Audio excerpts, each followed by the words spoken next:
আসসালামু আলাইকুম। সবাই কেমন আছেন? আমরা আলহামদুলিল্লাহ ভালো আছি। বিকেলবেলা একটু ঘুমিয়েছিলাম, দুপুরবেলা হঠাৎ করে এত জোরে বিদ্যুৎ চমকাচ্ছিল আর বাতাস ছিল, একটু ঝড় হচ্ছিল। তো ঝড়ে ঘুম ভেঙে গিয়েছে। তো জানালা দিয়ে বারান্দাতে তাকিয়ে দেখি খুব বিদ্যুৎ চমকাচ্ছে। তবে যে তুলনায় বিদ্যুৎ চমকাচ্ছিল সেই তুলনায় বৃষ্টি হচ্ছিল না। চারিদিকে অন্ধকার করে বৃষ্টির ভাব ধরেছে। তো পাশের বাসার ছাদে দেখলাম যে গাছগুলো বাতাসে খুব দুলছে, মনে হচ্ছিল গাছগুলো ভেঙে যাবে। তো আলহামদুলিল্লাহ, বৃষ্টি তো আসলে আমাদের জন্য একটা রহমত, আল্লাহর দেয়া রহমত। তো এই বৃষ্টির সময় আমরা বেশি বেশি করে দোয়া করব। আর বৃষ্টির সময় দোয়া করলে সেই দোয়া কবুল করা হয়। তো বৃষ্টির সময় আমরা আনন্দ না করে বেশি করে আল্লাহর কাছে দোয়া চাইব, পানাহা চাইব। আর যেহেতু ঈদ চলে এসেছে, কোরবানি ঈদের আর বেশি দিন বাকি নেই। ঘরে তো কাজ কাম অনেকটাই থাকে, তো সব সময় তো করতেই হয় কাজ। তো টেবিলের রান্নাটা অনেক দিন হয়ে গিয়েছে, চেঞ্জ করা হয় না, তো চেঞ্জ করে নিলাম। আর এই লেবুগুলো আমি গিফট পেয়েছি গাজীপুর থেকে। রুনু আপা সুন্দরবন কুরিয়ার মাধ্যমে পাঠিয়েছে। তো এই লেবুগুলোর কথা কি বলবো। এই লেবু দিয়ে ডাল দিয়ে ভাত খেলে মনে হয় কলিজাটা ঠান্ডা হয়ে যায়, মনে হয় বেহেশতের একটা খাবার খেয়েছি। তো আজকে মূলত রান্না করতে চেয়েছিলাম ডাল ভাত আর গরুর মাংস। তো এই লেবুটা দিয়ে খাবো।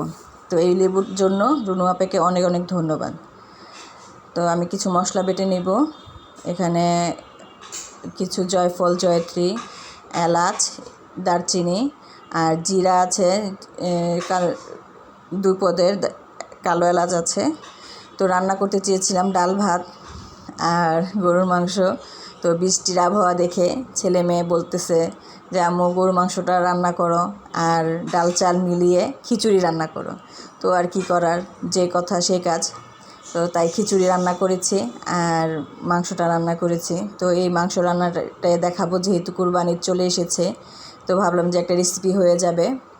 তো আমি সব সময় এভাবেই রান্না করি, খুব ইজিভাবে, বেশি ঝামেলার করি না। সহজভাবে যেভাবে রান্না করা যায়, কিন্তু এই সহজ রান্নাটাও অসাধারণ হয়ে যায় টেস্টটা।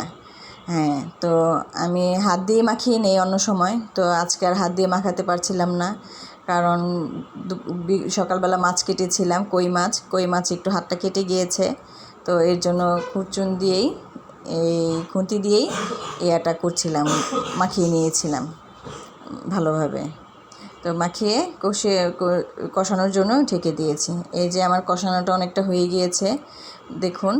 আমরা যে রাঁধুনি একটা মশলা আছে, রাঁধুনি প্যাকেটের মশলা না, রাঁধুনির মশলাটার নাম, ওই রাঁধুনিটা দিয়ে রান্না করেছি।